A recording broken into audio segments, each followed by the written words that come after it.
ನಮಸ್ಕಾರ ವೀಕ್ಷಕರೇ. ತಾಮ್ರದ ಚೆಂಬುವಿನಿಂದ ಪ್ರೇಮಿಗಳಿಗೆ ತುಂಬಾ ಜಗಳವಿದ್ದರೆ ಮತ್ತೆ ವೀಕ್ಷಕರೇ ಗಂಡ ಹೆಂಡತಿ ನಡುವೆ ತುಂಬಾ ಕಿರಿಕಿರಿ ಉಂಟಾದರೆ ವೀಕ್ಷಕರೇ ನೀವು ಎರಡು ವೀಕ್ಷಕರೇ ಹಲಸಿನ ಕೊಂಬು ಇದರೊಳಗೆ ಹಾಕಿ ವೀಕ್ಷಕರೇ, ಹೌದಾ? ಮತ್ತೆ ವೀಕ್ಷಕರೇ ಒಂದು ಲಿಂಬೆ ಹಣ್ಣು ಅರ್ಧ ಭಾಗ ಇದರೊಳಗೆ ಹಾಕಿ ವೀಕ್ಷಕರೇ, ಹೌದಾ? ಹಾಕ್ಬಿಟ್ಟು ವೀಕ್ಷಕರೇ ನೀವು ಇದರ ಒಳಗಡೆ ಗೋಮೂತ್ರವನ್ನ ಹಾಕ್ಬಿಟ್ಟು ಆದ್ಮೇಲೆ ವೀಕ್ಷಕರೇ ಗೋಮೂತ್ರ ಹಾಕ್ಬಿಟ್ಟು ವೀಕ್ಷಕರೇ ನೀವು ಗೋಮೂತ್ರದ ಒಳಗಡೆ ವೀಕ್ಷಕರೇ ಲಿಂಬೆ ಹಣ್ಣನ್ನ ಹಿಂಡಿ ವೀಕ್ಷಕರೇ, ಹೌದಾ?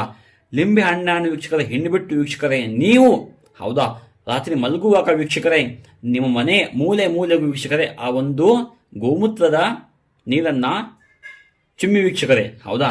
ಚಿಮ್ಮಾದ್ಮೇಲೆ ವೀಕ್ಷಕರೇ ಎರಡು ಕೊಂಬು ವೀಕ್ಷಕರೇ ಹಲಸಿನ ಕೊಂಬು ವೀಕ್ಷಕರೇ ನೀವು ರಾತ್ರಿ ಮಲ್ಕೊಳ್ಳುವಾಗ ವೀಕ್ಷಕರೇ ನಿಮ್ಮ ದಿಂಬು ಕೆಳಗಡೆ ಇಟ್ಕೊಂಡು ಮಲಗಿ ಸಾಕು ವೀಕ್ಷಕರೇ.